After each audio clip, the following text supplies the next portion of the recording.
পয়লা জানুয়ারি ঠাকুর শ্রী শ্রী রামকৃষ্ণ পরমহংসদেব কাশীপুর উদ্যানবাটিতে ভক্তবাঞ্ছা কল্পতরু রূপে ভক্তবাঞ্ছা পূরণ করে নিজের স্বরূপ প্রকাশ করেছিলেন।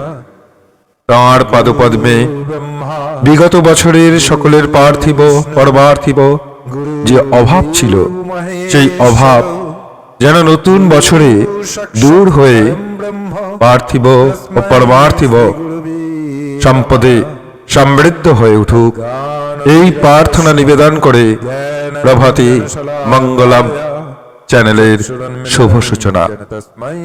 এই চ্যানেলে থাকবে সাপ্তাহিক দেবদেবীর স্তব, স্তোত্র, গীতা তত্ত্বে শ্রীরামকৃষ্ণ, কথামৃতে উপনিষদ, পরম পূজ্যপাদ শ্রী গুরু মহারাজ স্বামী গীতানন্দজির শ্রীরামের অনুধ্যান ও ভাগবত কথা।